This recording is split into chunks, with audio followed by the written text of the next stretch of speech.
आश्वासिता की छंदित काली प्रबोधिता की मोक्ष मार्गे तमादिनाथं प्रणमामि नित्यं तमादिनाथं प्रणमामि नित्यं तमादिनाथं प्रणमामि नित्यं गुरु अरहत गुरु सिद्ध गुरु आचार्य पाठका गुरु साक्षात् परम साधु तस्मै श्री गुरुवे नमः विरागाय नमो नमः विरागशूलिये नमः।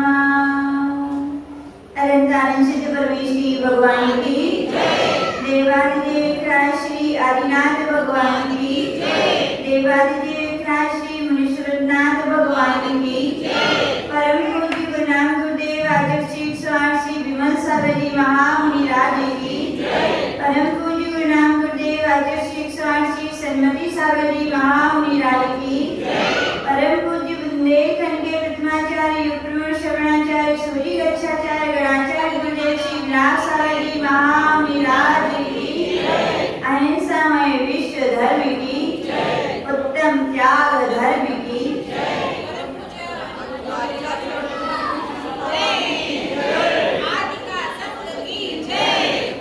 बंधुओं, सम्य दर्शन के निराकार, सम्य ज्ञान की मूलाधार और सम्य चारित्र के श्रेष्ठ आचार्य स्वरूप परम श्रद्धेय परमाराध्य पूज्य गुरुदेव से जो कुछ सीखा जो कुछ पाया वही हम आपको देने का प्रयास कर रहे हैं। पर्युषण पर्व की आनंदमयी हर्षमयी पावन बेला एक एक करके धर्ममय व्यतीत जीवन के हो रहे हैं और उन धर्ममय जीवन के प्रत्येक क्षण धर्ममय है। तो पूज्य गुरुदेव कहते हैं आज भी आनंदमय है और आज की बीज जब आनंदमय है तो विश्वास रखना आगे आने वाले समय भी कैसे होंगे, आनंदमय होंगे। चार कषायों के निशन से सत्य धर्म प्रकट हुआ, सत्य धर्म प्रकट हुआ तो संयम के भाव आए, संयम के भाव आए तो पूर्ववत कर्मों की निजरा हो गई। अब आचार्य फिर भी भगवान कह रहे हैं क्या कीजिए, त्याग कीजिए। क्या कीजिए? उत्तम त्याग धर्म। पूज्य गुरुदेव बताते थे यह प्रकृति यदि कुछ सिखाती है तो त्याग करना सिखाती है। क्या सिखाती है? प्रकृति के कण कण में यदि कोई शिक्षा छिपी है तो कौन सी शिक्षा छिपी है? त्याग की। पत्ते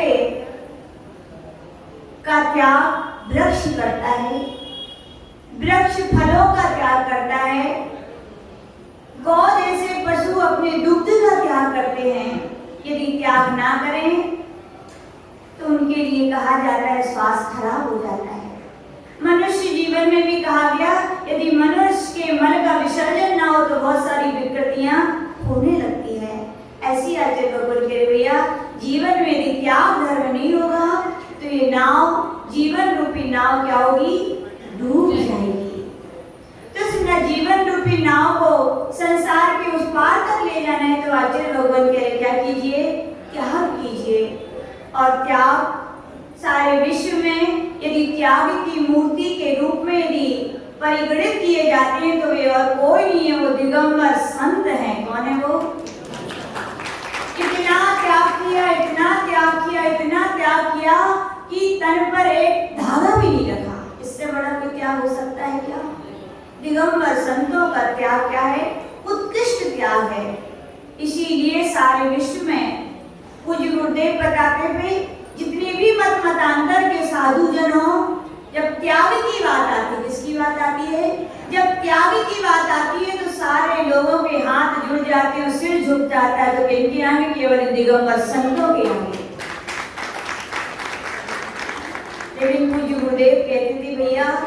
त्याग भी करना, लेकिन कैसा त्याग होना चाहिए? जैसे सांप अपनी कौंचली का त्याग करता है, वैसा त्याग है क्या? ये तो ऊपर का त्याग है। किसका त्याग है? ऊपर का त्याग है। गुरुदेव कहते थे कि त्याग होना चाहिए तो अंतरंग से होना चाहिए। कैसा होना चाहिए? अंतरंग से किया गया त्याग, वो त्याग धर्म कहलाता है। दिगंबर जैन संतों ने केवल बाहरी वेश के वस्त्रों का त्याग नहीं किया, बल्कि किसका त्याग किया है? संसार विषय भोगों की जो कल्पनाएं हैं उनका भी क्या किया है? त्याग किया है। हम लोग को अच्छी तरह याद है, नासिक की ओर विहार चल रहा था। कहाँ चल रहा था? नासिक। आपके महाराष्ट्र का एरिया है ना? खुशी होनी चाहिए आपको। पूज्य गुरुदेव का विहार चल रहा था और हम लोग नासिक हाईवे रोड पर विहार करते करते जब जा रहे थे तो वहां पर एक तपोवन है। कोई गए हो, तुमने देखा होगा। क्या है वहां पर? तपोवन है। हिंदू साधुओं का बहुत बड़ा मठ कहलाता है वो। जब हम लोग वहां पर गए, संध्या काल का समय था, विहार करके हम लोग पहुंचे तो वहां पर प्रतिक्रमण कर रहे थे और प्रतिक्रमण करते करते वहां अन्य हिंदू साधु भी आए। लेकिन कैसे आए? जब श्रद्धा भक्ति हृदय में होती है तो रूप दूसरा होता है, और जब श्रद्धा भक्ति हृदय में नहीं होती तो व्यक्ति का दूसरा रूप होता है। अभी श्रद्धा भक्ति नहीं थी, अभी तुलना चल रही थी। वो भी संत है तो हम भी संत हैं। हाथ बांधकर खड़े थे। कैसे खड़े थे? हाथ बांधकर खड़े थे। देखते रहे, पूरे संघ का प्रतिक्रमण हुआ। माता जी लोग, हम लोग दूसरे एरिया था, वहां रात्रि विश्राम के लिए चले गए और यहाँ पूरा आचार्य जी के साथ मुनि महाराज जी लोग ठहरे हुए थे। आप विश्वास नहीं करेंगे, वहां के मच्छर, कौन थे वहां के मच्छर? यानी क्या? जो पहले इंजेक्शन लगाते और गाना सुनाते हैं। वो मच्छर इतने बड़े साइज के थे कि हम लोग ने भी पहली बार देखे होंगे ऐसे भी मच्छर होते भैया। तो वहां पर जैसे ही वो मच्छर आचार्य श्री आदि महाराजों के शरीर पर बैठने लगे तो वहां के जो साधु थे वो आए और बोले, यहाँ बहुत बड़े बड़े मच्छर हैं। बोले तो आचार्य श्री बोले, तो क्या हुआ? तो बोले, बहुत तेज काटते हैं। बोले अच्छा। बोले, आपके पास कुछ ओढ़ने का है क्या? तो बोले, भैया ये भगवान महावीर का मार है, दिगंबर का मार, यहाँ तन पर एक धागा भी नहीं होता कपड़े की तो बात दूर हो गया। बोले, भगवान महावीर का मार है। बोले अच्छा, तब कपड़ा वगैरह नहीं ओढ़ेंगे क्या? बोले नहीं। तो बोले फिर क्या? तो अच्छा, कोई क्रीम व्रीम रखे होंगे, वो कौन कौन सी आती है? तो बोले, भैया जिसने शरीर का ममत्व का त्याग कर दिया हो उसके शरीर के कष्ट से उन्हें कोई बाधा भी नहीं होती। हम लोग ऐसी चीजें यूज नहीं करते। बहुत आश्चर्य हुआ उनके लिए। फिर बोले अच्छा ठीक है, मच्छरदानी तो यूज कर ही लेते होंगे। क्या बोले? मच्छरदानी तो यूज करते ही होंगे आप लोग। तो गुरुदेव ने कहा, अंतरंग से त्याग है, बहिरंग से भी त्याग है, और भी उपाधियां भी हमारी त्याग है। हम लोग मच्छरदानी का भी यूज। बहुत आश्चर्य हुआ उन्हें। विश्वास नहीं हो रहा था कि वो कैसे रात्रि व्यतीत करेंगे। बोले, आप लोग क्या करेंगे रात्रि भर? नींद तो आएगी नहीं। बोले कोई बात नहीं, हम लोग आत्मा का ध्यान करेंगे। तो मन में सोच रहे थे, कहना एक अलग बात है और होना एक अलग बात है। दुनिया चर्चाएं करती है, दुनिया कथन करती है, लेकिन आचरण में और चर्या में बहुत अंतर होता है। सारे वो हिंदू साधु थे, चले गए और यहाँ पर समझो रात्रि क्या थी? उपसर्ग की रात्रि थी। वो मच्छर सारे महाराजों आचार्य शिव के ऊपर बैठ के काट रहे थे। अब जब बैठना ही मुश्किल है तो लेटना तो हो ही नहीं सकता था। सारे महाराज जी लोग वहां पर बैठे रहे, ध्यान करते रहे। और मालूम है वो हिंदू साधु जो थे टॉर्च लेकर आए। क्या लेकर आए? टॉर्च लेकर आए और देखते थे आखिर में ये कर क्या रहे हैं, क्या मार रहे हैं कि क्या कर रहे हैं। हर घंटे में आए और टॉर्च लगा के देखे कि भैया ये तो लगता है पंचम काल में भगवान नहीं होते, ये गलत है। होते साक्षात चलते फिरते भगवान है, तो कौन बड़े दिगंबर संत हैं। पूरी रात्रि भर आचार्य लोग बैठे रहे और वे हर घंटे आके देखते रहे। और प्रातः काल जैसे हुआ तो मालूम है, अब जो हाथ बांधकर आए थे अब वे हाथ हाथ जोड़कर आए हैं। कैसे आए हैं? जिनका सीना तना हुआ था, गर्दन खिंची हुई थी, अब उनकी गर्दन क्या है? झुकी हुई है। अभी वे 4 आए थे, अब 4 नहीं आए, वे 40 लोगों को लेके आए कि भैया दुनिया में यदि सच्चा त्याग और वास्तविक त्याग है तो दिगंबर संतों का त्याग है। झुक गए श्रद्धा से। और उनके साधु के सबसे बड़े गुरु थे, इतने मोटे थे, हम लोग ने देखे, पता नहीं क्या क्या गले में गटर माला इसी पहने थे, झुकते नहीं बन रहा था, लेकिन फिर भी श्रद्धा से झुके। आए थे तो अपने वाहन में आए थे, लेकिन पूज्य गुरुदेव का विहार करवाने गए तो कैसे गए? पैदल गए कि धन्य मेरा जीवन कि इन त्याग की मूर्ति के मेरे दर्शन हुए, इन त्याग की मूर्ति के अपने वचन सुनने मिले, और हमारा सौभाग्य है इन त्याग की मूर्ति के साथ मुझे 2 कदम चलने मिले। तो कहने का तात्पर्य, आज हम दिगंबर है, मैं गौरव है कि नहीं है? बोलो है कि नहीं है? है। आप दिगंबर हो क्या? आप लोग दिगंबर हो? मनोहर जी दिगंबर हो? अच्छा। यदि ये कहते ना दिगंबर हो तो हम कहते सब भैया और से भैया अभी तो कह रहे हैं थोड़ा कर दो इनके लिए। कहने में और होने में बहुत अंतर है, लेकिन सौभाग्य आपका कि आपकी जैन समाज को दिगंबर गुरु मिले, जिन दिगंबर गुरुओं से आज आपकी पूरी दुनिया में पहचान है। किसकी पहचान है? किससे पहचान है आपकी? आपसे है क्या? किससे है? दिगंबर गुरुओं से आज हमारा पूरा जैन धर्म गौरवान्वित है। भारत में नहीं, विश्व में जहां भी जाओ, यदि कह दिया जाए दुनिया में सबसे बड़ा त्याग है तो किसका है? दिगंबर। सब जानते हैं, ऐसा जरूर हो सकता है माने भले कोई नहीं, लेकिन अंदर की श्रद्धा से सब जानते हैं कि सबसे उत्कृष्ट त्याग है तो किसका है? दिगंबर मुनियों का है। तो ऐसे संतों से कहा गया भैया घर छोड़ा कि नहीं? माता पिता छोड़े, सब कुछ छोड़ा, लेकिन याद रखना ये बाहर का छोड़ना है। आतिशी हम लोग से हमेशा बोलते थे, अंतरंग से छोड़ना एक अलग बात है, बहिरंग से छोड़ना एक अलग बात है। एक दिन की घटना सुनाते हैं, संग में बहुत सारे माताजी महाराज हैं, अच्छे एजुकेशन करके भी आए हैं, सीए हैं, वकालत करके आए हैं, बहुत सारे एजुकेशन वाले। तो 4-5 महाराज जिनकी एजुकेशन थोड़ी अच्छी स्टैंडर्ड की, वो लोग बैठे हुए थे, बात कर रहे थे। बोले पता है हमने दीक्षा ली तो कितना छोड़ के आए? अपना सुना रहे थे, हमने ये छोड़ा, इतनी प्रॉपर्टी छोड़ी, इतना छोटा, सब एक दिन सुना रहे थे। और एक महाराज सुना ही रहे थे कि मैं इतनी सारी प्रॉपर्टी में लात मार के आया हूँ। क्या मार के आया हूँ? इतने में आदर्शी भी वहीं से निकले और आदर्शी के कानों में शब्द पड़ गए कि मैं दीक्षा लिए यानी इतनी बड़ी प्रॉपर्टी में लात मार के आया हूँ। तो आदर्शी आया, मालूम क्या बोले? सुनिए महाराज जी, लात तो मारी लेकिन लग नहीं पाई। बोले क्या बोले? लात तो मारी लेकिन लग नहीं पाई। कहने का मतलब ये आपने त्याग तो किया लेकिन बहिरंग से किया, अंतरंग से नहीं किया। अंतरंग से किया होता तो आप ये शब्द ही नहीं निकलते कि मैंने त्याग किया। त्याग कर दिया, उसकी क्या गौरव गाथाएं गाना। अहम भाव भी नहीं होना चाहिए कि मैंने इतना क्या किया। तो आचार्य ने क्या बोला? लात मारी तो लेकिन लग नहीं पाई। त्याग बाहर से किया लेकिन अंतरंग में आपके विकल्प अभी भी है कि मैंने ये त्याग किया।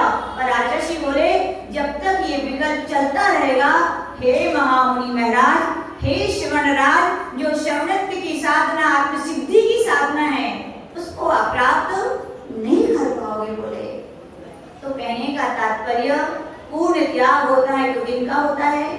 मुनि महाराजों का। सच्चे मुनि महाराजों का जो सदोपयोग की साधना में लीन होते हैं उनका त्याग क्या होता है? उत्कृष्ट त्याग होता है।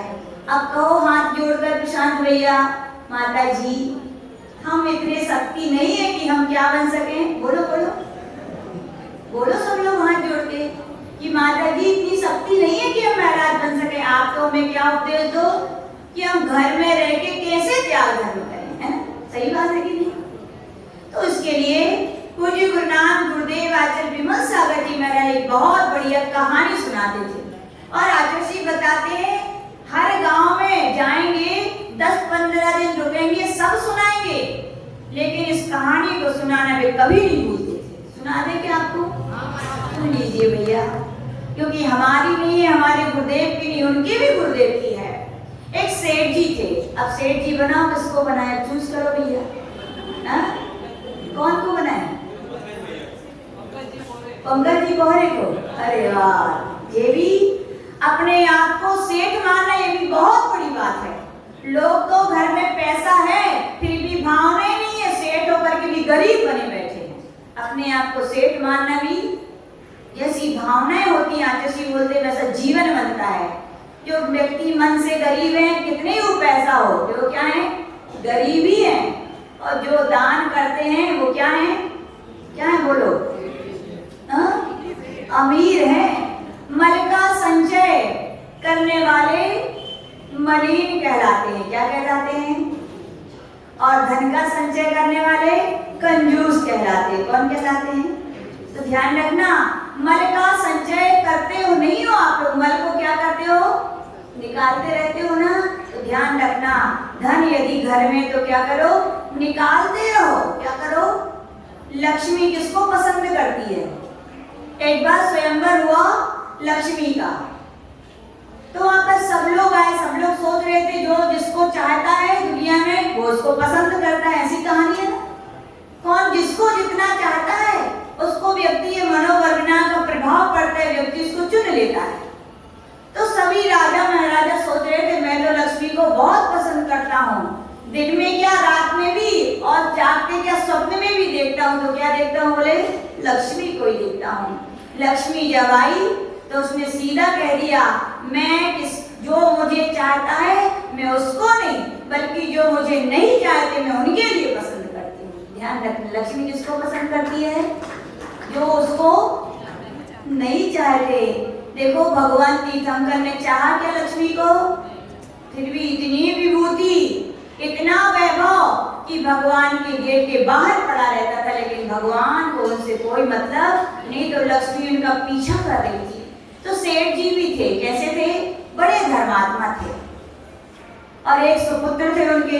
हैं कि नहीं पंकज भैया? सुपुत्र हैं? ठीक है, दो है, ठीक है, चलो एक ही से काम चलाएंगे बंधु। सुपुत्र थे। सुपुत्र एक हो तो विशेष प्रेम होता है कि नहीं? होता है। बहुत प्रेम था। पंकज भैया ने बचपन से इतना लाड दिया, इतना लाड दिया, इतना प्यार दिया कि मालूम बच्चा बड़ा हो गया तो मालूम क्या कहता? पंकज भैया कहते थे भैया पढ़ लो, तो मालूम लोग क्या कहते थे? पढ़ेंगे लिखेंगे बनेंगे खराब, और खेलेंगे कूदेंगे बनेंगे। ऐसी उनकी परिभाषा थी। यानी कि लाड़ प्यार में उनने उनके लिए बिगाड़ दिया।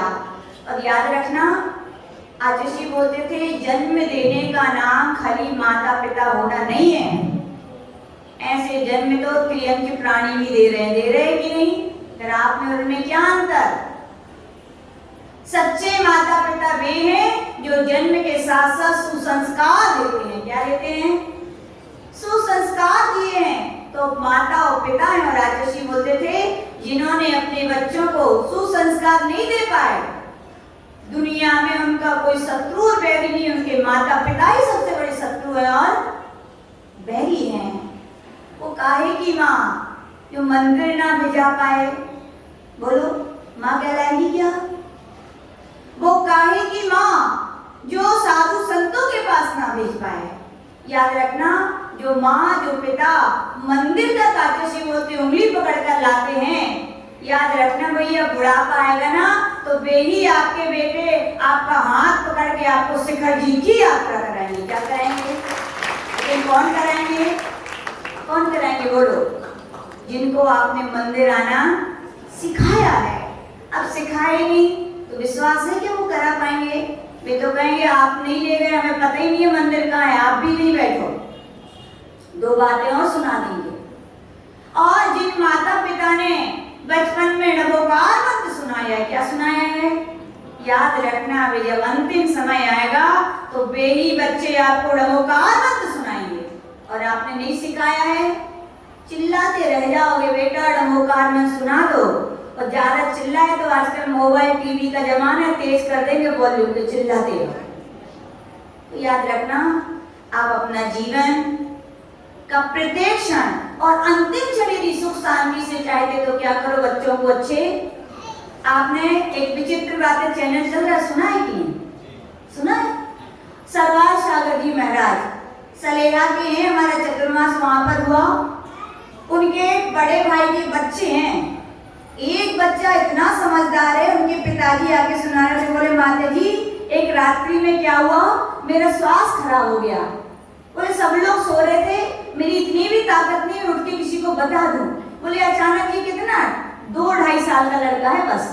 बोले वो आ गया और मालूम क्या बोला, बाबा दादा बब्बा बोलते, बब्बा तबीयत खराब हो रही है, अच्छा नमोकार सुनाओ क्या। अरे देखो जी है बच्चे क्या है, बाबा नमोकार सुनाओ क्या। ये कहलाते संस्कार के अंतिम समय कोई नहीं काम आएगा। कौन सा काम आएगा, आपके वे ही बच्चे काम आएंगे जिनको आपने संस्कार दिए। नहीं दे पाओगे तो याद रखना आपकी भी नैया पार होने वाली नहीं है। पंकज भैया क्या करो तो आपने जो ही करो तो, अरे कहानी की सेठ जी हो आप, ऐसे ही करो तो आपने संस्कार बच्चे को नहीं दिए। बच्चा बड़ा होने लगा, बस जब भी पंकज भैया बोलते पढ़ लो, धर्म कर लो, मंदिर हो, कहा पापा आप भी कितने बार कही आपको पढ़ेंगे लिखेंगे बनेंगे खराब, तो खेलेंगे कूदेंगे बनेगा नवाब बनेंगे। अब देखते जाओ, समय व्यतीत होता गया और पंकज भैया जैसे सेठ जी इस धरा पे आए हो तो जाना भी पड़ेगा कि नहीं, जाना पड़ेगा। ऐसे वो सेठ जी के अवसान के दिन आए बड़े दुखी मन से। दुखी मन से क्यों? क्योंकि जीते जागते जिनके बच्चे जिनकी नहीं सुनते हैं, उनके जीवन का एक एक क्षण बहुत बड़ी पीड़ा के साथ बीतता है। बोलो बीतता है कि नहीं, बीतता है कि नहीं बोलो। जिनके नहीं सुनते उनको एहसास होगा, बड़ी पीड़ा के साथ उनके एक एक दिन बीत रहे थे। अंतिम समय भी बहुत बड़ी पीड़ा थी। बेटे को बोला है, बोले बेटा इधर आओ।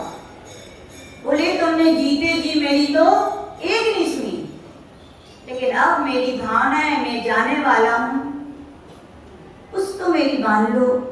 पिघल गया बेटा, क्या हो गया, पिघल गया। बोले ठीक है पिताजी, आपकी जिंदगी भर एक नहीं सुनी, लेकिन अब मैं जरूर सुनूंगा, कहिए क्या कहना है आपको। तो बोले बेटा मैं जब यहाँ से चला जाऊं तो कुछ नहीं 5 बातें याद रखना। कितनी बातें याद रखना?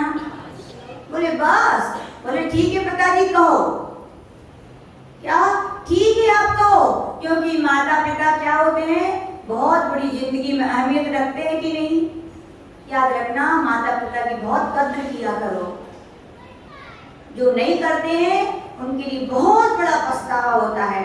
चाहे ससुराल में आके वे सास ससुर ही क्यों ना हो, है तो आखिर माता पिता ही है कि नहीं है। क्यों?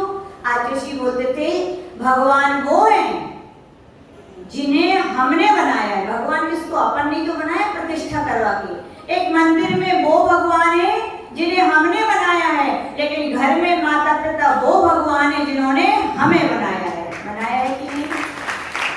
वो ना होते, वो ना मेहनत करते तो आप आज इतनी उपलब्धियों तक पहुंच पाते क्या? बोलो। कई लोग कितने कठोर शब्द कह जाते हैं, क्या किया आपने हमारी जिंदगी में, कह देते हैं ना कई लोग। जब कसाएं आती हैं, जब कृतज्ञता समाप्त हो जाती है, तो यही शब्द क्या किया आपने। अरे भैया क्या किया, जब तुम्हारे बच्चे होंगे तब पता चले क्या करना पड़ता है। जब तक नहीं करते तब तक एहसास नहीं होता, जब बीतती है तो पता चलता है क्या क्या नहीं करना पड़ता माता पिता को, है ना। तो उस बेटे ने कहा भैया संभल गया अंतिम में। बोले पिताजी आपने बहुत बड़ा उपकार किया है कि मुझे इतना धन दौलत आपकी कृपा से है। बोले कहिए आपकी कौन सी बात है। तो याद रखना सब लोग। मनोहर जी पहली बात क्या थी? पहली बात थी छांव में आना, छांव में जाना। क्या थी? याद रखना। किससे कहिए? मनोहर भाऊ जी से। क्या कहिए? छांव में आना, छांव में जाना। दूसरी बात ने कहा अच्छा पिता ये तो बहुत सरल है। बोले आप तो दूसरी कहो। बोले बेटा दूसरी बात है माला। आंटी याद रखना, माला आई, मीठा भोजन करना। क्या कहा उन्होंने अपने पुत्र से? अरे ये तो और बढ़िया है, इससे बढ़िया और क्या हो सकता है? बोले पिताजी आप तो बढ़िया बम्पर पे बम्पर दिए जा रहे हो। बोले पिताजी कहिए तीसरी बात क्या है? तो उनके पिताजी ने कहा बेटा दे करके लेना नहीं। क्या कहा संदीप भैया? याद रखना। क्या? दे करके याद रखना, अपनी अपनी बात नहीं तो भूल जाओ, जिन जिन की हम नाम ले रहे हैं। दे करके लेना नहीं। बोले ठीक है पिताजी, ये भी आपकी हम पूरी करेंगे, देंगे। क्या दे करके कुछ भी किसी से नहीं लेंगे। चौथी बात किससे कहें हम? अब नाम हमें तो चीनत नहीं है। दिलीप भाऊ आप ही ठीक हो, मुस्कुराओ थोड़े। तो चौथी बात उनके सेठ जी ने कहा कि बेटा हाथी बांधना। क्या कहा? सरल है कि कठिन? बोले क्या पिताजी आप ही की दौलत है, खरीद लेंगे हाथी, कौन सी बड़ी बात है। ठीक है पिताजी, आपकी चौथी बात भी शिरोधार है। पंचम बात बताइए पिताजी, आप तो पांचवी बात कौन सी? ना खाते जी, खा पी के आए हो कि नहीं, ऐसे ना खाते हो। पांचवी बात कही गई उनसे, मालूम क्या कही गई? बांध करके छोड़ना नहीं। क्या कहा? याद रखना 5 लोग कौन कौन थे? 1 2 3 4 5। अब पिताजी सेठ जी अनंत नाम सत्य हो गया उनका, वो चले गए। समय बीता और बेटे को याद आया। क्या याद आया? कि पिताजी ने 5 बातें पालन करने के लिए कहा था। पहली बात क्या थी मनोरम? हाँ, अब तो घर से दुकान बस, और कहाँ जाने पर है। अमरावती वाले जैसे लोग ही हैं, मंदिर से तो मतलब ही नहीं है ना, भगवान से मतलब ही नहीं है। 10 लक्षणी पर्व चल रहा है, विषय पूजन करने मतलब ही नहीं है। ऐसे वे थे। कौन थे? सेठ जी के सुपुत्र। बस क्या किया उन्होंने? घर से लेकर के दुकान और दुकान से लेकर के घर में चांदनी बनवानी। क्या बनवानी? चांदनी समझते हो ना, वो ऊपर बांधी जाती है। तो बस जब आए सो छांव में आओ और छांव जाओ, बढ़िया। खुश हो गए पिताजी की एक आज्ञा हमने पालन कर ली। महाराज का कही थी? सांगा मीठा भोजन करना। इतनी खुश हो गई माला ताई, जैसे लगा मीठो मीठो पसंद हो जैसे। तो वो पुत्र भी था, श्रीमती जी से कह दिया सुनो पिताजी ने कहा है जितना भी भोजन होगा कैसा बनेगा? मीठा, नमकीन का कोई काम नहीं। अब क्या कर सकता? तब जब मियाँ जी ऐसी कह रहे तो क्या करें? अब है ना प्रियंका भाभी, करना ही पड़ेगा। तुम ठीक है, जब देखो सुबह आए भोजन में तो मीठा चाहिए, शाम को आए तो मीठा चाहिए, और बकरी की तरह मुंह जलता था जब भी चाहिए तो मीठा चाहिए। संस्कार नहीं थे ना, संस्कार होते तो कुछ नियम धर्म होते, कितने बार खाएं कितने बार ना खाएं। संस्कार है ही नहीं है। अपना अपना थर्मीमीटर लगाते जाना। कहानी केवल एक सेठ जी और पुत्र की नहीं चल रही, किस किस की चल रही है? सबकी चल रही है। लगाते जाना थर्मामीटर कि संस्कारवान, यदि हमारे अंदर ये चीजें हैं तो हम संस्कारवान है, और ये नहीं है तो हमारे पास संस्कार नहीं है। तो बस दूसरा नियम भी पूरा हो गया माला ताई, मीठा मीठा खाओ आराम से। तीसरा नियम क्या था संदीप भाऊ? दे करके लेना नहीं।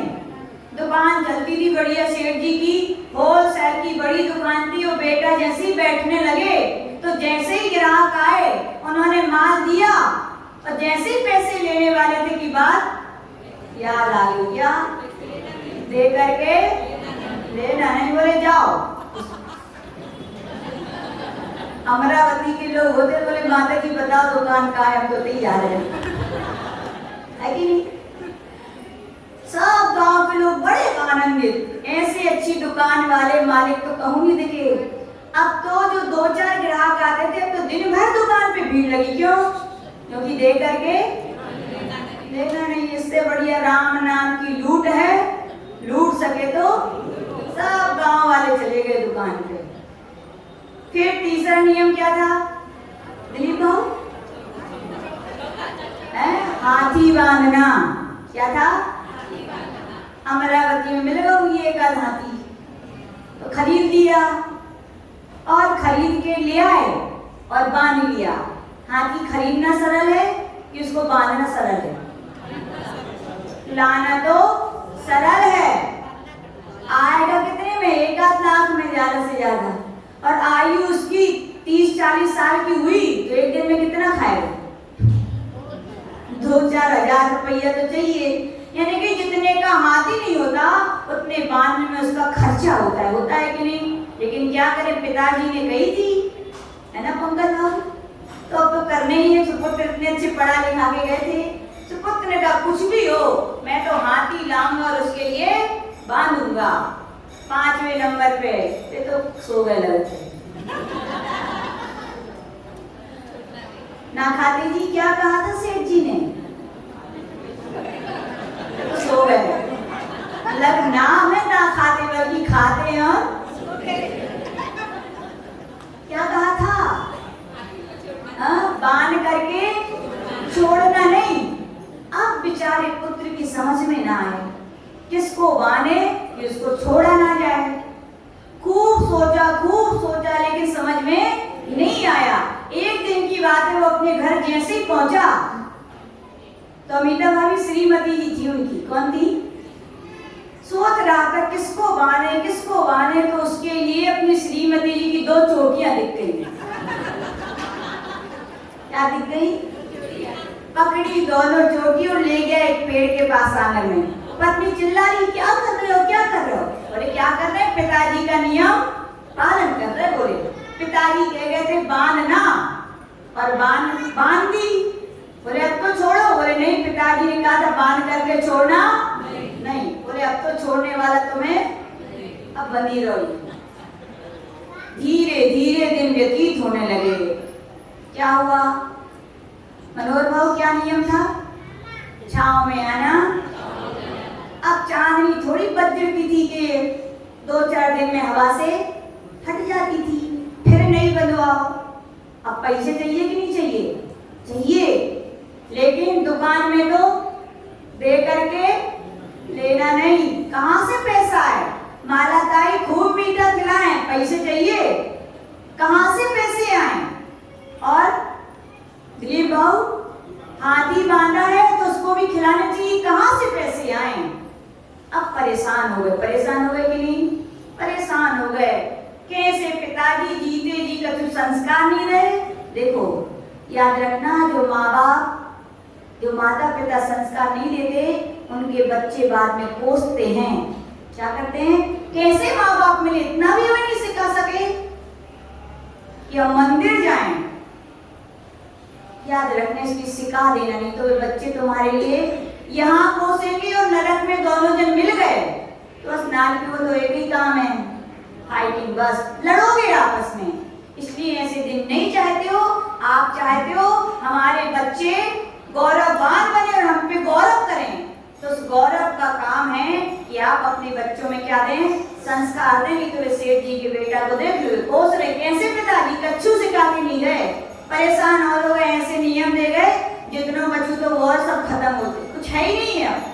परेशान थे, दुखी बैठे थे। पंकज भाऊ सबसे प्रिय मित्र कौन से हैं आपके? हा? जोर से बोलो, यहाँ कोई है? यहाँ प्रिय? अरे यहाँ बेटे बताओ। अरे प्रिय का मतलब जिससे आपकी अच्छी बनती है। राजेश भाऊ बहुत बढ़िया, सही है। ये तो है मेजॉरिटी सही होनी चाहिए। त्याग के, दान के, धर्म के संस्कार एक से हो तो मेजॉरिटी अच्छी रहती है, और नहीं भी हो तो हम तो कहते हैं जो धर्मात्मा है, सही मित्र वे ही कहलाओगे कि अपने मित्र को भी क्या बना लो? अपने जैसा। तो मित्रता है। तो राजेश भाऊ निकले कहाँ से? पंकज भाऊ तो चले गए थे कहाँ, पता नहीं कहाँ गए। पुत्र बैठे थे बेचारे दुखी, आ गए। चाचा को क्या बोलते? काका। यहाँ काका उनने पूछा बेटा क्या हो गया? बोले काका क्या बताएं, वे बाबा चले गए, जीते जी कछु नहीं सिखाओ और ऊपर भी चले गए, ऐसे पाठ पढ़ा रहे कि घर में कछु बचो ही नहीं है। बोले ऐसे दिन आ गए, खाने को कुछ नहीं है। तो उन्हें बड़ा आश्चर्य हुआ। क्यों आश्चर्य हुआ? क्योंकि मित्र मित्र को समझता है। बोले मेरे मित्र तो ऐसे नहीं थे, बोले समझते थे राजेश भाव की पंकज भाव ऐसा कुछ कह के नहीं गए होंगे, उन्हें अच्छी शिक्षा दी होगी। मेरे मित्र ऐसे नहीं हो सकते, ये अपने मित्र पे विश्वास। बोले क्या क्या कह गए थे बेटा? बोले बस मेरी सब बातें कह गए थे। वे क्या कह गए थे मनोहर जी? माला ताई और मैं तो सो गई। तो जैसे राजेश भाव ने सुना, बोले बेटा तुमने क्या किया? तुमने कह दिया 2-4 दिन में चांदनी बदलवाना पड़ती है और मीठा खाते खर्चा भी हो रहा है और शुगर बढ़ रही, सब दवाइयों का खर्चा भी हो रहा है और दे करके ले नहीं रहे तो दुकान खाली हो गई है और हाथी आओ है तो जितना तो हमने कहा तो उससे चौगड़ो उसको खिलाने पड़े थे और बीबी तो बेचारी परेशान है, जिस दिन से बे गए पेड़े से बनी है। बोली राजेश भाव सोच रहे थे देखो मेरे मित्र तो अच्छे थे कि नहीं, लेकिन किसने नहीं सुनी? पुत्र ने नहीं सुनी। इसलिए पुत्रों से भी कहना चाहते हैं माता पिता बहुत बड़े आपके हितैषी हैं। क्या हैं? आपको जब बोलते हैं तो बड़ा खराब लगता है, ऐसा नहीं करो वैसा नहीं करो, लगता है ना खराब, लेकिन याद रखना वो आज खराब लग रहा है। आचार्य जी बोलते थे शिक्षा की जड़ें कड़वी होती हैं लेकिन फल मीठे होते। इसलिए माँ बाप की कद्र करना और उनकी भी कद्र करना। माता पिता को मानते हो तो माता पिता की भी मानना भैया। वर्तमान में थोड़ा बहुत कष्ट होगा लेकिन भविष्य में बहुत बड़ी उपलब्धियां मिलेंगी और नहीं मानोगे तो देख लो। तो आचार्य राजेश भाऊ काका बोले अरे बेटा तुम समझे नहीं। बोले ठीक है तो आप ही समझा दो, सांगो कहो। तो उन्होंने कहा कि बेटा छांव में जाने का मतलब ये नहीं कि चांदनी में और चांदनी में जाओ। छांव में जाने का मतलब है सच्चे देव शास्त्र गुरु की शरण में रहना। क्या रहना? छत्र चढ़ा के लिए छत्र के नीचे जाने वाला क्या कोई मांगेगा कि छत्र से? छत्र के नीचे जो जाएगा स्वयं में भी उसे छाया मिलेगी। उससे मांगने की क्या जरूरत है? बोलो कुछ नहीं मांगना पड़ता भैया। 3 लोग के भगवान के चरण में कुछ भी समर्पित मिलो, दोगुनानी चौगुनी इतना मिलेगा कि तुम बटोर नहीं पाओगे भैया। ये भगवान की महिमा है। वहां पे कहा गया सच्चे देव सास गुरु के ऊपर क्या करना? श्रद्धा रखना, उनकी छांव में ही रहना, उनकी छांव में ही आना और उनकी छांव में जाना। यानी रोज मंदिर आना कि जाना? खुद के लिए तो नहीं तो मत आना तो आप तो हो ही, आप तो नियम दो तो पूरी कर लो कि आना नहीं है। क्या है आपके लिए? कितने लोग रोज मंदिर आते हो? हाथ तो ऊपर उठा लो थोड़ा। देखो अब सोचो जैन हो क्या आप लोग? देखो आप लोग बुरी मत मानना कि माता जी जब देखो हमारी खींचते रहते, खींच नहीं रहे भैया। आपकी अगले भाव में जब जाओगे ना तो जिनको आप अपना समझ रहे हो, जिनके कारण आप मंदिर नहीं आ रहे हो, वो साथ जाएंगे क्या? बोलो जो लोग मंदिर नहीं आते रोज, बोलो भैया जाएंगे क्या? सब कुछ साथ क्या जाएगा? बोलो।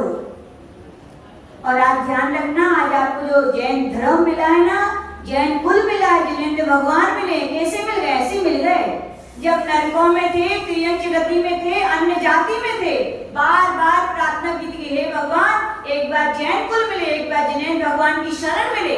हम इतनी पूजा भक्ति करेंगे कि हमें कभी दुर्गति की प्राप्ति फिर नहीं होगी।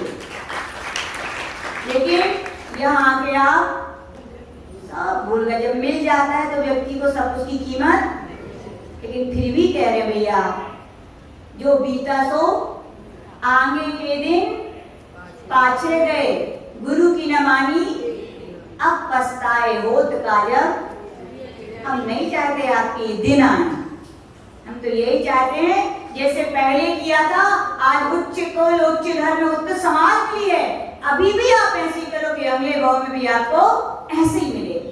लेकिन नहीं जाओगे तो मिलेगा क्या? बोलो, नहीं मिलेगा। इसलिए हम फिर से कह रहे हैं, दशरथ जी पर्व चल रहे हैं, रोज मंदिर आओ, और इन हाथों की शोभा खाली खाने से नहीं है, ना पैसा कमाने से, इन हाथों की शोभा है भगवान का कलश करने से। कर लो भैया कलश। और जो सुनवेगा ना, ये मत सुनना माता जी अपनी दिखाने के लिए कि लोग ने, भाई हमारी बात नहीं है ये तो जिनेंद्र भगवान ने कहा है भैया, जैन हो तो जिनेंद्र भगवान के रोज दर्शन करो। बोलो है कि नहीं? और तुमने नहीं किए तो काहे के जैन? तुम में और वे बाजू चमारों में क्या अंतर? तो सीधी कहेंगे क्या अंतर? बोलो, आप उच्च जाति के हो, वो नीच क्यों है? क्योंकि हम अपने जैन धर्म के कुलाचार का नियमों का पालन करते तो हम जैन हैं, और नहीं कर रहे हो तो जैन हो क्या? बोलो बोलो बोलो, नहीं हो ना? तो समझ में आया राजेश भाऊ? समझा दिया आपने। क्या समझा दिया? छांव में आना यानी मतलब क्या? रोज भगवान के दर्शन करना, अभिषेक करना और पूजन करना रोज ही करनी चाहिए। लेकिन कोई बात नहीं, जब संस्कार जब तक नहीं रहते तो शर्म लगती है ना, कैसे जाए, इतने सालों से तो गई नहीं है। रखो सब किनारे एक शर्म, पाप कर्म करने में जो शर्म होनी चाहिए वहां तो करते नहीं हो, तो जहाँ नहीं होनी चाहिए वहां तुम्हें शर्म आ रही है। छोड़ो ये सब बहानेबाजी है, सब आते क्या बोलते थे, सब बहानेबाजी है। और याद रखना, ये छल आप दूसरों से नहीं कर रहे हो, किससे कर रहे हो? अपने आप से कर रहे हो। आज छलो अपने लिए, फल किसको भोगने पड़ेंगे? बोलो बोलो।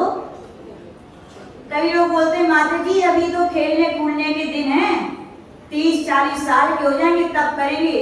पता है जिंदगी के 30-40 साल आएंगे क्या? भरोसा है जिंदगी का? और हम तो कहते जिंदगी भी है तो शरीर साथ देगा क्या? एक भैया थे, आए झांसी में, रोने लगे हम लोग के पास। हमने क्या हो गया? तो बोले माता जी भावना होती है कि मैं अभिषेक करूं, पूजन करूं, आहार दूं। हमने कहा ये रोने की थोड़ी, ये तो खुशी मनाए, पुण्य भावनाएं हैं यदि हो रही हैं। तो उन्होंने अपनी शर्ट का बटन खोला और ऐसा हाथ दिखाया, पूरे सफेद दाग थे। क्या थे? बोले माता जी जब अच्छे थे, खूब पत्नी कहती थी, खूब पिता कहते थे, खूब माँ कहती थी, खूब गुरु ने कहा, लेकिन हमने, और अब ऐसे दिन आ रहे कि चाहते हो भी हम ऐसे ही होता है।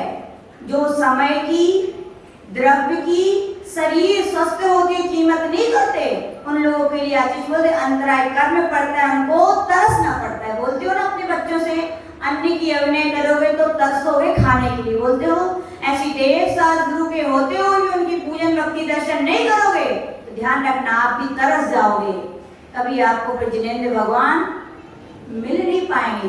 तो सिखा दिया छांव में आना। कितने लोग आएंगे अब रोज छांव में आएंगे, छांव में जाएंगे? हाथ ऊपर उठा लो। पुरुष वर्ग से ज्यादा कहना चाहिए, सबसे दया तो नहीं भी आती है। सही बता रहे हैं, बहुत दया आती है। तो जिनने नियम लिए, समझो उनने अपना नहीं, अपने परिवार को संस्कार दिए। पिता को जाते पुत्र देखेंगे तो पुत्र को सिखाना नहीं पड़ेगा कि बेटा मंदिर चलो, तो आपके पीछे पीछे जाएगा। जाएगा कि नहीं जाएगा? और पिता ना जाते हो तो तुम डंडा सभी पिटाई करी हो, फिर भी क्या बोले, जब आप नहीं जाते तो मुझे क्यों भेज रहे हो? संस्कार हैं, खुद ढलोगे तो दुनिया तुम्हारे पीछे पीछे अपने आप ढल जाएगी। दूसरा क्या कहा था ताई? मीठा भोजन। तो राजेश भाव क्या समझाओ आपने? मीठा भोजन को मतलब ये नहीं है खूब शक्कर के बढ़िया बासुंदी खाओ, और क्या कहते हैं महाराष्ट्र में जलेबी का बासुंदी, ठीक है, हम लोग क्या कुछ कहते हैं। ये मीठा भोजन का मतलब ये नहीं है। मीठा भोजन का मतलब क्या है? हम जैन कुल में पैदा हुए। कौन से कुल वाले हो आप लोग? मानते हो कि नहीं? अच्छा, जैन कुल में पैदा होने वाले लोग अशुद्ध भोजन करते हैं क्या? बोलो। जिसमें जीव मिले हो ऐसा अशुद्ध भोजन करते हैं क्या? वो नहीं करते ना। अच्छा अच्छा, तो ऐसे जिनका करने का त्याग है क्या? वे होटलों पे जाके खड़े होके खाएंगे क्या? बोलो, खाएंगे क्या? वो जलेबी बढ़िया बढ़िया घर में मम्मी बनाती है तो बोले मजे ही नहीं आता है ना विभूति। मम्मी केले के समोसे घर में बनाए तो काफी रसनी, मजे ही नहीं आते। मम्मी लोग कुछ शुद्ध आइटम बनाए तो मजे ही नहीं आता, बोले अच्छा नहीं लगता है ना। इतने सारे भैया लोग बैठे हैं ना, ऐसे ही लाते ना, तो हम कहते कैसी मजा आए। बात तो सही है वो, क्योंकि वो ठेले वाले वो होटल वाले जब बनाते हैं, एक तो उनका वो जलेबी का घड़ा एक दो दिन नहीं हफ्तों हफ्तों भी साफ नहीं होता। कितने दिन? और एक दो नहीं अनगिनत ये हो जाती, कितनी अनगिनत। और वे उसमें ही डाल के फिर नया आटा डालते हैं, फिर मिला देते हैं। अब उनका स्वाद मम्मी के पास कहाँ मिलेगा? बोलो है कि नहीं? वही समोसे जो बाजार में, गुपचुप जो बाजार की लगती है अच्छी, घर की कहाँ लगती है? सही बात है, कैसे लगेगी? अब वो गर्मी में वे वहीं पे गैस रखे रहते, पसीना आता जाता है तो टपकता जाता है वो, और सर्दी जुकाम हो तो पता नहीं बाली गिर जाए। अब वो स्वाद घर में कहाँ आए? बोलो है कि नहीं? सत्य है कि नहीं? वो जीवों की जो हिंसा से वो उत्पन्न हुए हैं भक्ष्य चीजें, वो भक्ष्य में कहाँ मिलेगा? बोलो है कि नहीं मनोहर भाव? ऐसे तो बोले 4 महीने तो त्याग करे तो बाकी 8 महीने तो बटाखट खाते बोले सब। नहीं भैया, इस आप जैन कुल वाले कौन हो? पहले के समय में कोई डब्बा लेकर के अपनी वे पुड़ी, आप लोग क्या बोलते हो, बुंदेलखंड लुचई का डिब्बा खोल के बैठता था तो 40 लोग गुजरने वाले कह देते थे भैया ये जैन हैं। और आज आप 40 लोग जब होटल में खड़े होके खाते हो तो लोगों को भी शर्म लगती है, देखो ये जैन है बोले। हमें आतिशी बोलते थे भैया भूखे रह जाना अच्छा। जिस धर्म का, जिस गौरव का मान बढ़ाने के लिए आचार्य भगवंतों ने, तीर्थंकरों ने कितनी साधना की, बोलो की कि नहीं की? तभी तो आज धर्म का नाम इतना ऊंचा है और तुम उसके नाम को डुबा रहे हो। मत भूखे रह जाओ, लेकिन ऐसा भोजन अपन को नहीं करना चाहिए। मैंने जैन लोग शाकाहारी होते कि मांसाहारी? पक्का? अच्छा अच्छा, हाथ ऊपर उठा के बता ना कितने लोग का पिज्जा का त्याग है आजीवन, बर्गर, मैगी। अच्छा नीचे कर लो, कितने लोग का नहीं है वो हाथ उठा लो, उठाओ उठाओ। क्यों? आप तो शाकाहारी हो ना, जैनी हो ना आप तो। अब झुक गया आपका सिर शर्म से नीचे। खुद जानते हो हमारे पास मोबाइल नहीं है, आपके पास हाथ हाथ में मोबाइल है। थोड़ा सर्च करके देख लेना उसमें क्या है, और खा लोगे क्या ऐसी चीजें? इतने भूखे हो गए, यानी कि जीव के लोलुपी जीव हो गए। साक्षात लिखा है कि सूअर को लोग देखना भी पसंद नहीं करते, उसकी चमड़ी है फिर भी खा रहे हैं लोग। क्या खाने के लिए लगता है? खाने के लिए जी रहे हो क्या आप लोग? प्रकृति ने आपको खाने की कितनी अच्छी अच्छी चीजें दी है कि नहीं? तो तुम अपने पेट को कब्रिस्तान बना रहे हो। याद रखना, कोई मांस ऐसे खा रहा है और आप थोड़ा टेढ़ा करके खा रहे हो, लेकिन खा क्या रहे हो? बोलो सकता है कि नहीं? इसलिए आपको जैनी मानते हो, शाकाहारी मानते हो, तो इन चीजों में कभी हाथ भी नहीं लगाना। हाथ भी लग जाए तो उनको कहते नहा लेना, ऐसी चीजों पे हाथ भी लग जाए। कई लोग बोलते हैं वो बच्चे लोग नहीं मानते, माता जी क्या करें?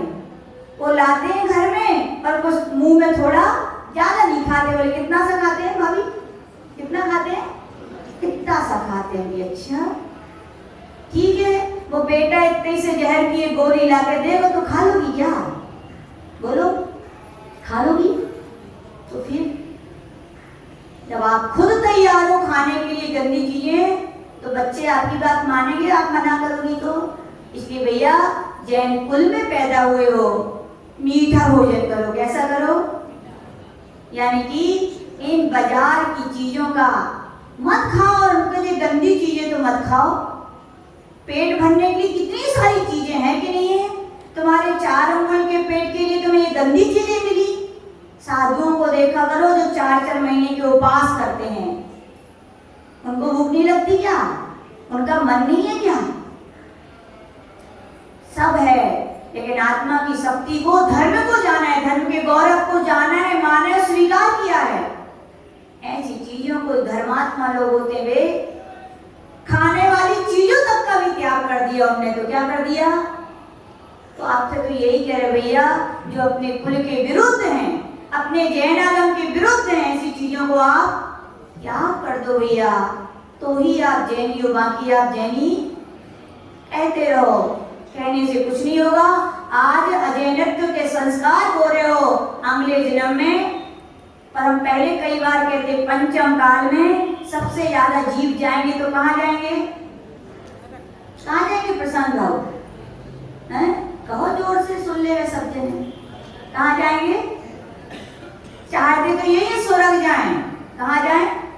स्वर्ग, बुंदेलखंड में स्वर्ग। तो हम कहते भैया, कहने से अकेला स्वर्ग नहीं मिलेगा, ये सब गंदी चीजें खाओगे, भगवान के दर्शन नहीं करोगे तो सड़क जाओगे। सड़क के कहाँ जाओगे? नीचे जाओगे। नीचे क्या है? आई देखा ही का? तो समझ गए मीठा भोजन यानी क्या? मत खाओ भैया। ये शरीर साधना के लिए मिला है, ये जैन कुल, जैन पर्याय नहीं बन सकते माता जी महाराज जी, तो कम से कम इन गंदी चीजों को तो मत खाओ। नियम कई लोग बोलते माता जी हम तो खाते नहीं हैं लेकिन त्याग भी नहीं करते। क्या फायदा था तुम्हारा? पुण्य मिलेगा क्या? जीरो, कोई पुण्य नहीं मिलने वाला। इसलिए संकल्प लेकर जाना त्याग धर्म में। हम नहीं कहते कि आप बहुत बड़े पैसे की गोली लो, पहले ये लो। क्या लो? कि हम ऐसी गंदी चीजों को नहीं खाएंगे। तीसरा क्या कहा था नंदी भाव? दे करके लेना नहीं। राजेश भाव ने पूछा बेटा क्या किया? तो बोले पिताजी ने कही थी तो दुकान पे जितने ग्राहक आते हैं बोले माल तो देते हैं लेकिन हम पैसा नहीं लेते। बोले बेटा पिताजी की आश्रय को सब ने कहा था दे करके लेना नहीं, मतलब दान दे करके लेना नहीं। बोली ले लेते हैं कि नहीं? अपन लोग लेते हो कि नहीं? कितने दिन में चुकाते हो? जब तक भी कमेटी वाले 10-15 चक्कर ना लगा जाए। बोलो सकता है कि नहीं? ऐसे ही है ना? नहीं, आचार्य भगवान कह रहे हैं जिस समय जिस दिन आपने जो रकम बोल दी है, आप उस रकम को एक समय भी अपने घर में मत रखना। और घर में रखोगे और जब भी 1 घंटे के बाद भी जमा करके आना तो ब्याज सहित देना। फिर कैसे देना? और ब्याज सहित नहीं दोगे तो आचार्य भगवान कह रहे निर्माल्य का दोष लग रहा है। किसका दोष लग रहा है? बोलो सकता है कि नहीं? साहूकार लोग ऐसे तो करते हैं, जब कुछ देते हैं तो ब्याज लेते हो कि नहीं? हम लोग झांसी में थे, एक आंटी थी, उनने कोई गोली ली होगी तो थोड़ी उनकी स्थिति खराब हो गई। उन्होंने 1 साल के बाद पैसे, उनने गोली ली थी 1 लाख कुछ की, जब वे जमा करने गई तो मालूम कितने ले गई? 2 लाख रुपए। तुमने कहा ऐसा क्यों? बोले माता जी गोली ली थी, चुकाना तो उसी समय था लेकिन हमारे पाप कर्म के उदय से हमारे पास नहीं था, लेकिन आज भगवान की कृपा से है तो मैंने ब्याज सहित लौटा के आई हूँ। क्या कहा जाता है मंदिर का एक चावल भी नहीं खाना चाहिए। क्या नहीं खाना चाहिए? भूखे रह के मरण करना अच्छा, लेकिन मंदिर का एक चावल भी खाना अच्छा नहीं है। आजकल व्यवस्थाएं हो गई, एक मंदिर में एक चढ़ाने की द्रव्य और एक चढ़ी द्रव्य, व्यक्ति वहीं जाते हैं और वहीं चढ़ाते हैं। ऐसा करना चाहिए क्या? अपनी द्रव्य ले जाओ भैया। मंदिर की जो भी चीजें हैं, आप कमेटी वाले हो, सेवक हो कि मालिक हो उनके? बोलो क्या हो? मालिक मान लिया तो मंदिर के कमेटी वाला सौभाग्य समझे कि हमारा सौभाग्य कि मुझे मंदिर और समाज की सेवा करने का अवसर मिला। लेकिन आप इस अवसर को गलत यूज मत कर लेना, अपना अधिकार मत मान लेना। नहीं तो आचार्य भगवान कह रहे हैं निर्माल्य का द्रव्य खाने से वो व्यक्ति 60,000 वर्ष तक विष्ठा में कीड़ा होते हैं। क्या होते हैं? कहना चाहते कमेटी वालों से, एक तो सेवा करो दुर्गति होए, नहीं भैया, सेवा करें तो क्या होनी चाहिए? सद्गति होनी चाहिए। लेकिन जब ज्ञान नहीं होता, व्यक्ति के अंदर लोभ होता है, तो व्यक्ति ये गलत काम भी कर बैठते हैं।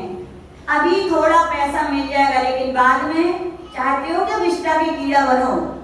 बोलो, हम नहीं कह रहे कि आगम में लिखा है, ये तो बोलो माता जी, सब आगम में लिखा है कि मंदिर का दिया हुआ एक चावल भी यदि कोई व्यक्ति खाता है तो 60,000 वर्ष तक विष्टा का कीड़ा होता है। तो आचार्य लोग कह रहे ऐसा मत कीजिए, और बोली भी उतने ही लीजिए। कितनी लीजिए? जितनी अपन को चुकाने की हैसियत है। एक आचार्य सलेरा में थे, एक वहां पे कक्का करके नाम था, दद्दा की कक्का बोलते थे, याद नहीं है? उनकी आचार्य सुनाते थे, क्या वो रईस व्यक्ति थे, केवल पैसों से रईस नहीं थे, मन से और ज्ञान से भी रईस से हो। उनसे ऐसे कोई प्रोग्राम होता था मंदिर में, तो चंदा इकट्ठा होता है, तो कोई उनसे चंदा मांगता, दद्दा चंद पैसा दे दो।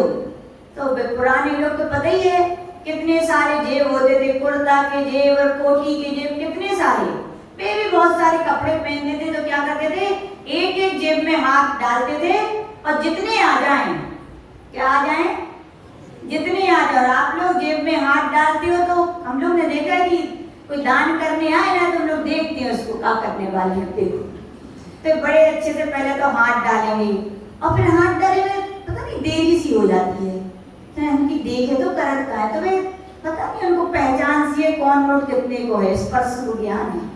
धीरे से निकले हो तो कौन सा नोट निकले हो, सबसे छोटे जरूरी। याद रखना, बाहर दुनिया में खर्च करोगे तो पाप बंद होगा, और यहाँ जितना भी डालोगे वो पाप बंद नहीं होगा, वो आपके लिए कई गुना फलित होकर के मिलेगा।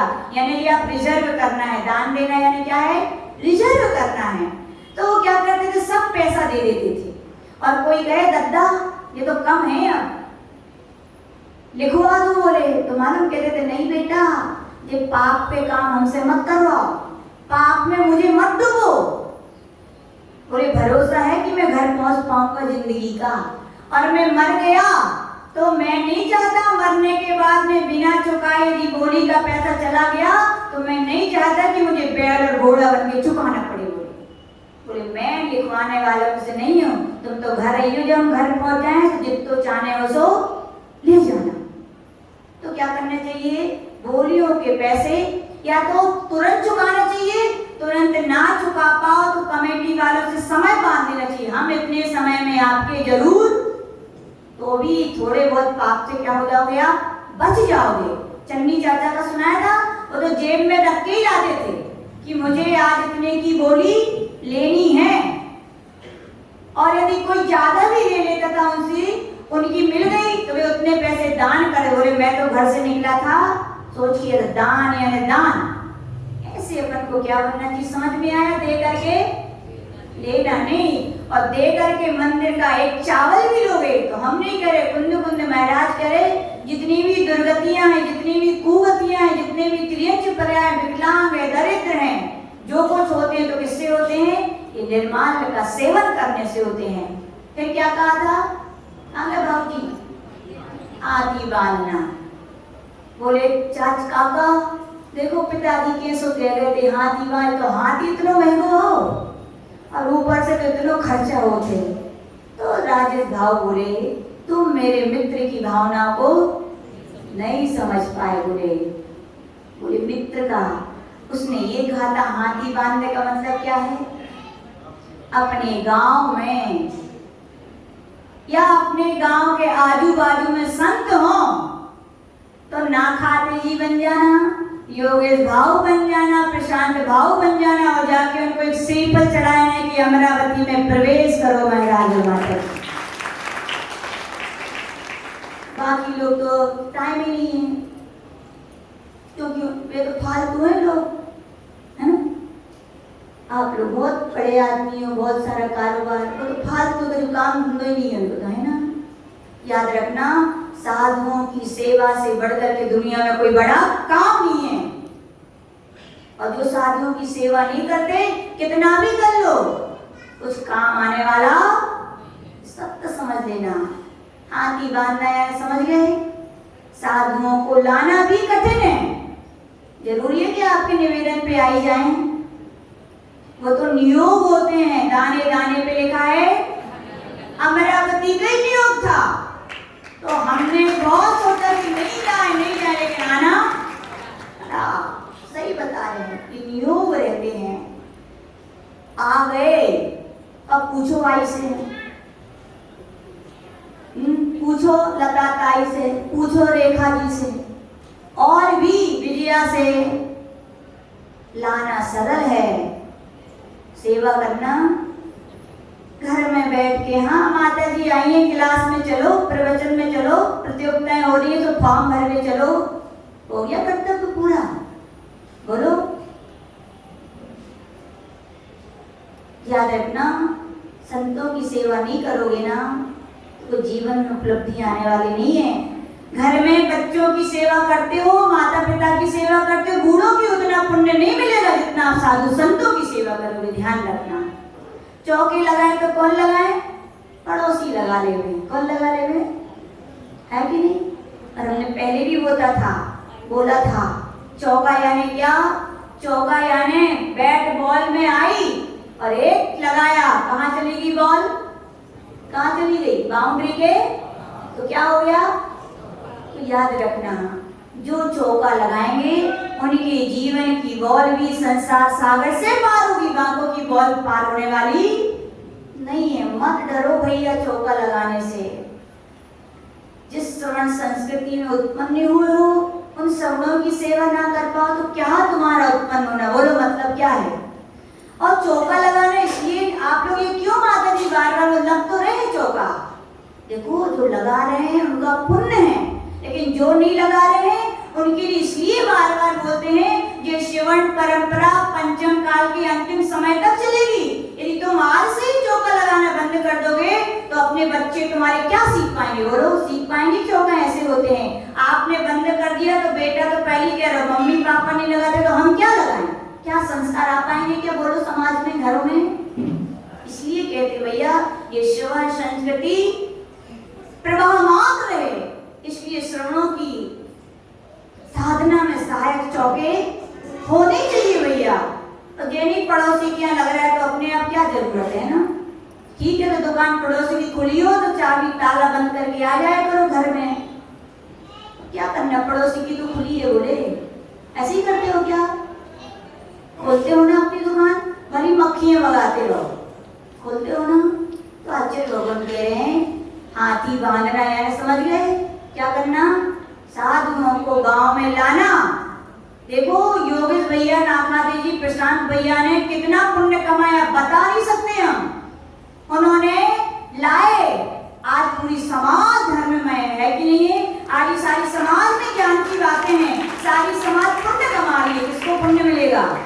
कुछ ना कुछ परसेंट तो मिलेगा। ना खाते, भरी ना खाते हो, लेकिन पुण्य तो बहुत खा रहे हो।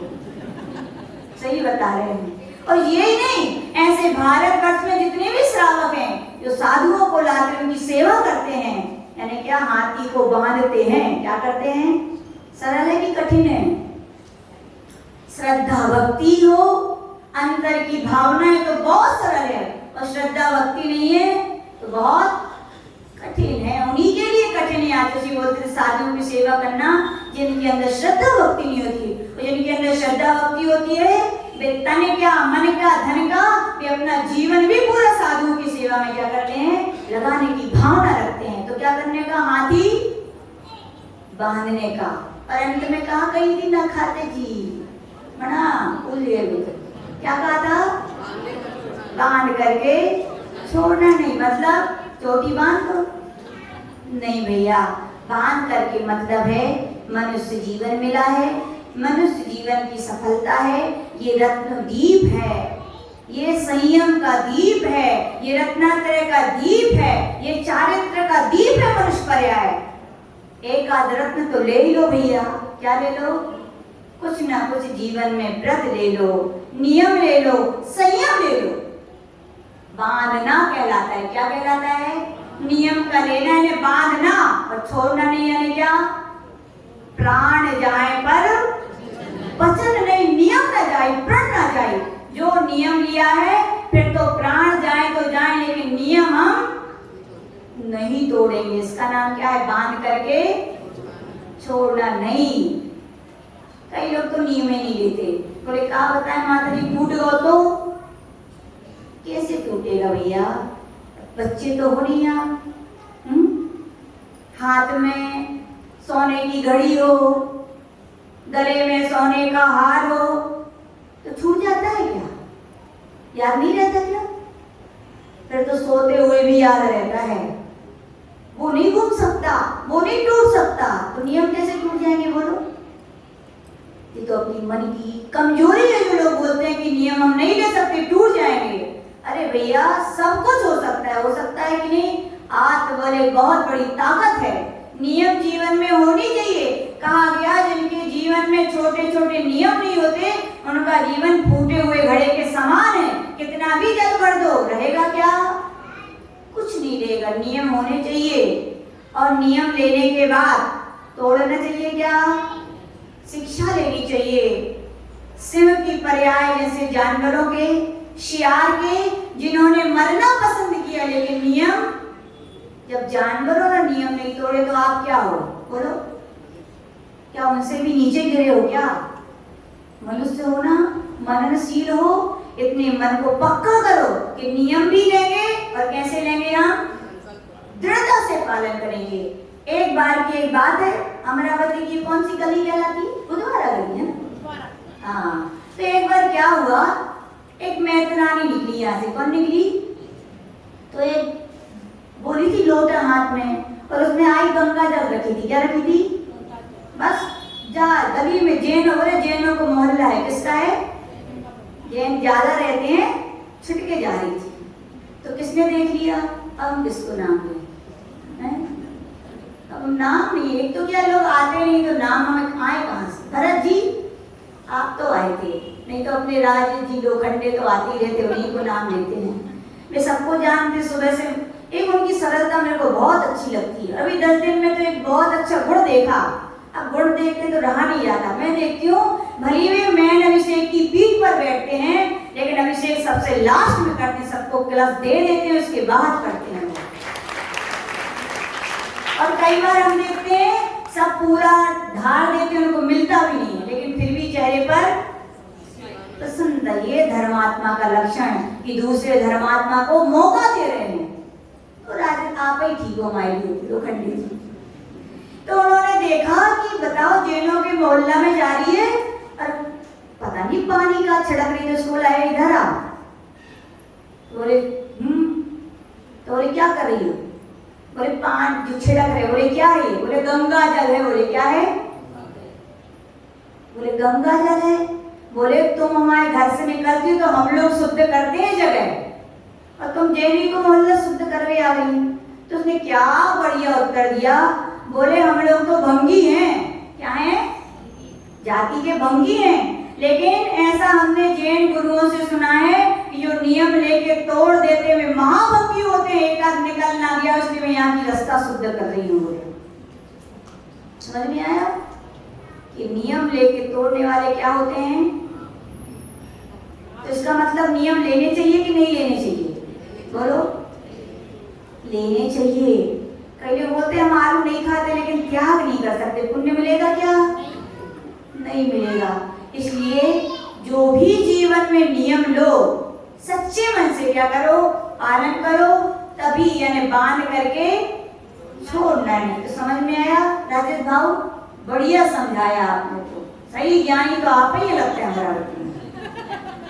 तो आज त्याग धर्म क्या है?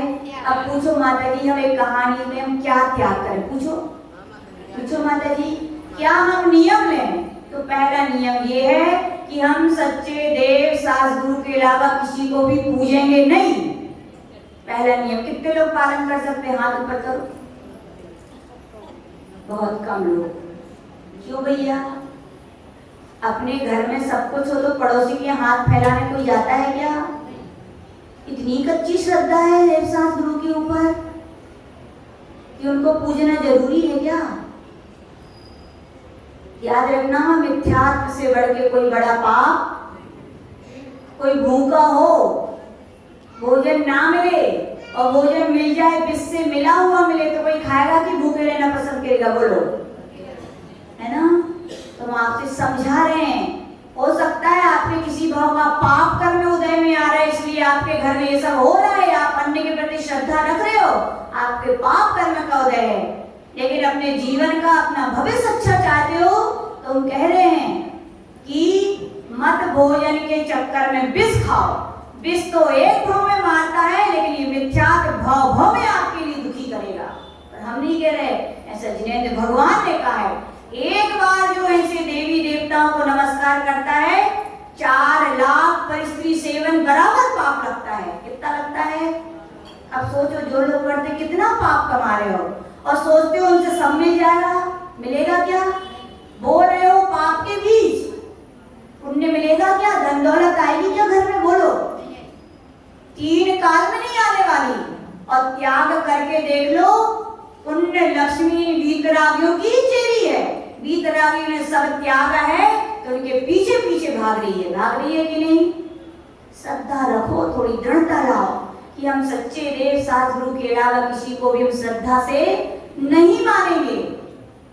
पहला नियम, जो लेगा तो भला, नहीं लेगा तो मेरे क्या, मैं तो सच्ची बात बता दी, जिसकी होनहार अच्छी होगी तो पालेंगे, और नहीं है अच्छी तो हम क्या भगवान तीर्थंकर भी मोक्ष ले गए? तो ऐसे जिनके पाप कर्म के उदय, जिनकी होनहार अच्छी नहीं, वो भी नहीं संभाल पाए, तो हम क्या, हम तो पुरुषार्थ करते हैं। उनने किया, हमने भी किया, सच्ची बात बता दी कि भैया त्याग कर दीजिए, ना उनसे कुछ मिलता है, न मिलता था, न मिलेगा, और जो कुछ मिलता था, मिलता है और मिलेगा तो किससे मिलेगा? वीतरागी जिनेंद्र भगवान की सेवा से मिलेगा।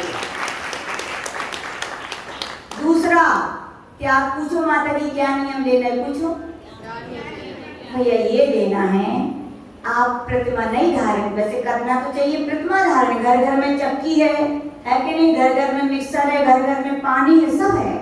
उतना ना कर पाओ तो कम से कम इतना नियम तो ले लो कि बाजार की हम अभक्ष्य चीजों का नहीं खाएंगे, और जबकि पिज्जा बर्गर का तो आजीवन इसे हम त्याग करके जाएंगे। कितने लोग कर सकते हैं? हाथ ऊपर कर लो, खुशी है। चलिए ठीक है। तीसरा नियम क्या संदीप भाव? तीसरा नियम ये है, मंदिर का कभी भी एक दाना भी नहीं खाएंगे, भूखे रह करके समाधि संलेख न करेंगे, लेकिन मंदिर का हम भोजन, मंदिर में सामूहिक भोजन होते हैं, कमेटी वाले करते हैं कि चंदा से करते हो? योगेश भाई, चंदा से करते हो तो ठीक है, ये वात्सल्य भोजन। यदि मंदिर की कमेटी खिला रही है तो हाथ जोड़ लेना, भैया हमें ऐसा भोजन करके नरक में मत भेजो, मैं भूखे रहना पसंद करूंगा, लेकिन ऐसा भोजन। और कभी बोली बोलो तो कितने साल में चुकाओगे? तुरंत चुकाएंगे, और नहीं चुका पाए तो समय बांधने की, जिसके अंदर हम जरूर कमेटी वाले जाएंगे तब दोगे कि खुद आके दोगे? भैया फायदा आपका है, खुद आके दान करोगे हाथों से तो फल आप पाओगे, इसलिए दे करके लेना। ये नियम ले लेना कि मंदिर का हम एक दाल चावल भी नहीं खाएंगे, और बोली जल्दी से जल्दी चुकाएंगे। हाथ ऊपर करो, कितने लोग नियम ले रहे हैं? बहुत कम लोग, इसमें भी शिकायत होगी। भैया ये आपकी कल्याण, कोई बात नहीं। चौथा नियम क्या है बाबू? है हाथी लिया हो?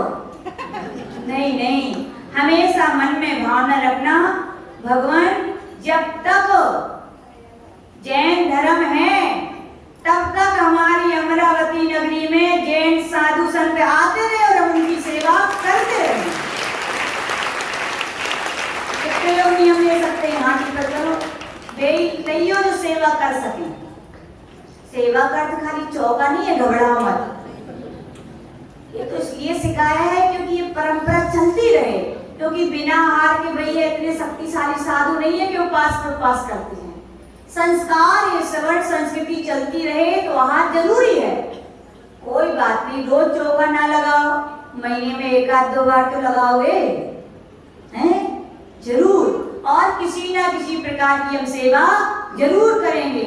हम यदि साधु संत आएंगे तो लेने हम जरूर जाएंगे। कितने लोग हाथ ऊपर रख सकते हैं? अच्छा, लेने की बात हटा दो, चलो भावना कितने लोग रखेंगे कि हमारी अमरावती में साधु आए और उनकी सेवा करें? हाथ उठाओ।